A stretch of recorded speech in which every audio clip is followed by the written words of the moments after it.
when I was working on my dream, there were times I lost my house at one point. I lost my car. I was broke. My credit was bad. I was sleeping at different friends' houses on their couch or on the floor. There were times, months, that I slept on the floor of my office and got up early and dressed before my staff got there to give them the impression that I got there early before they did. And we all pretend not to know what we knew, that the boss was staying in the office. So we never talked about it. But I refuse to give up on my dream. And what happens, they say, you know, in the prosperous years, you put it in your pocket. In the lean years, you put it in your heart. It makes me appreciate it even more. Even more. I wouldn't trade it. I wouldn't trade it for anything.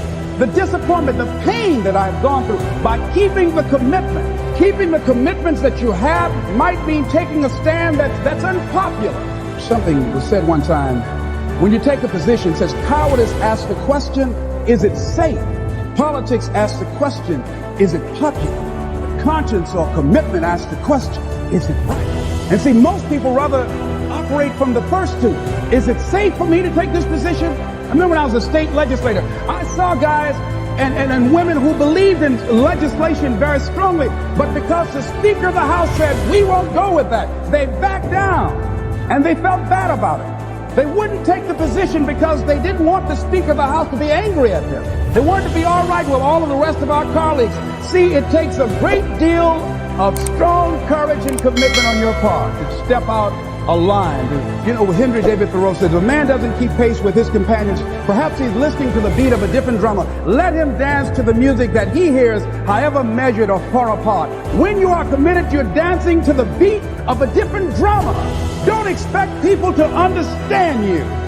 Don't expect it to make sense to anybody why you've got to do this, why you have got to go, why you leave. This is a good job. I'm going. They pay you well. I'm going. You just a few years for retirement. I'm going. Why? I don't understand. You don't have to. I'm going for me because I've made a different kind of commitment with my life. This is something I have got to do. Commitment. It means taking a stand. Taking a stand for you. It means delivering. It means coming through. What if you don't keep your commitment, Les?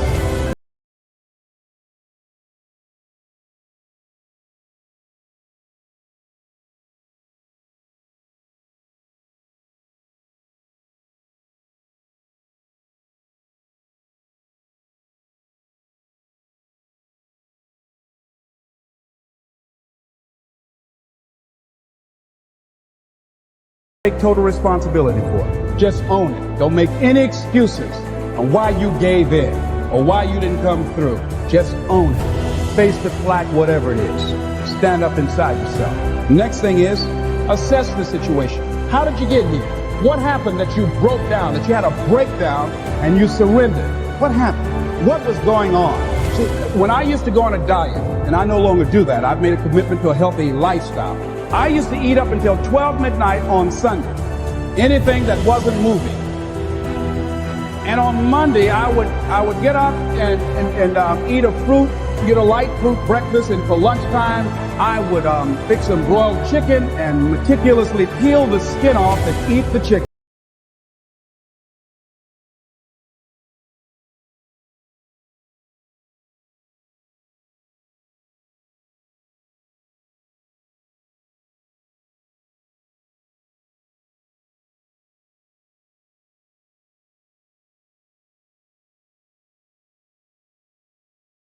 I realized I can't have junk food in the house.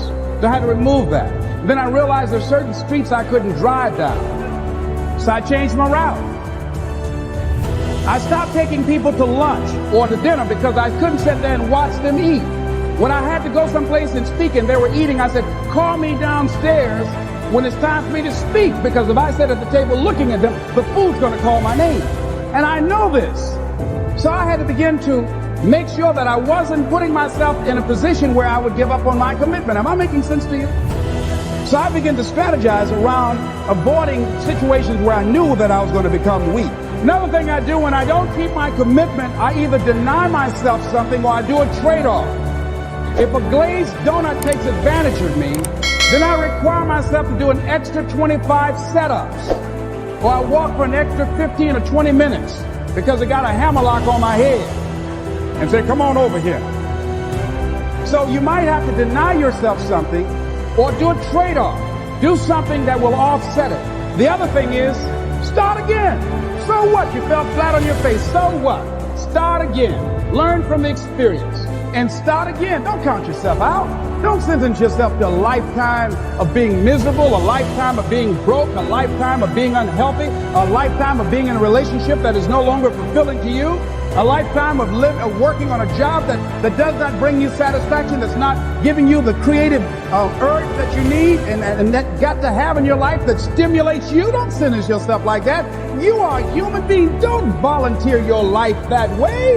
Your life has too much value to the universe. You've got something to contribute. You've got something to give. And so what if you make a commitment and you're not able to do it like a pro? That you're not good as everybody else. Live in the moment. I like what this says. Look to this day, for it is life, the very life of life. In its brief course lie all the realities and verities of existence, the bliss of growth, the splendor of action, the glory of power. For yesterday is but a dream, and tomorrow is only a vision. But today well lived makes every yesterday a dream of happiness, and every tomorrow a vision of hope.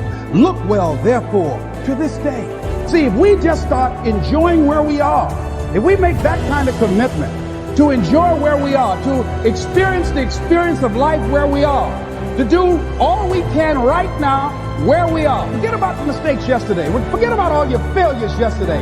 Forget about what you don't have. That's not important. Only thing that we have is right now. Right now, right now. And I say that life is calling on you to call forth on that.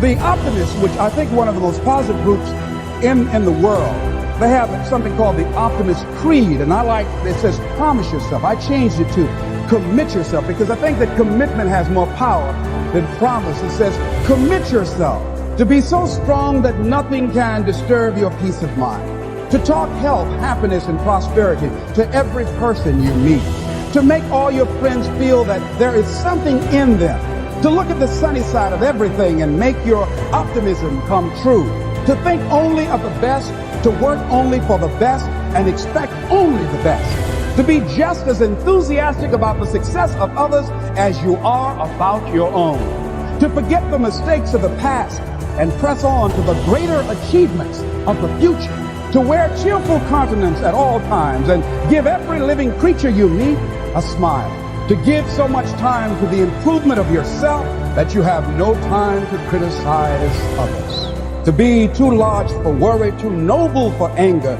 too strong for fear, and too happy to permit the presence of trouble. Commit yourself to these things. Isn't that powerful? What a commitment to make with your life. Commit yourself to stretch, to get outside of your comfort zone and not be concerned about what people think about you, because they're thinking it anyhow. Don't worry about what they will say. They're already saying it. So what do you care? Decide that your life has so much meaning to the planet. Decide that you have something to give. That's why you're here. So you didn't just show up. You brought something here. You're on a journey. You have a destination, mission to achieve, to do, to implement, to perform, to experience. Decide to commit yourself to be an adventurer in life. Look out on life around you. Look within yourself and say, where is it in my life that I need to make a commitment right now? Where is it? That it might be for your health. It might be to be a happier person. It might be to make a difference in your community. It might be that. Where is it? I say that commitment shows up.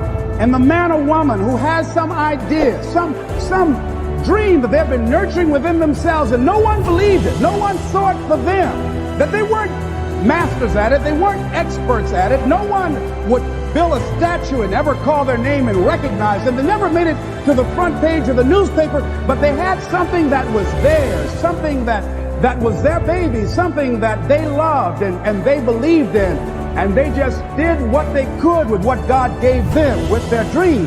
Commitment shows up, and people that are willing to give themselves a chance, who look at their lives, look within themselves and say, I know that this just cannot be it for my life. I know that there's something I'm supposed to do.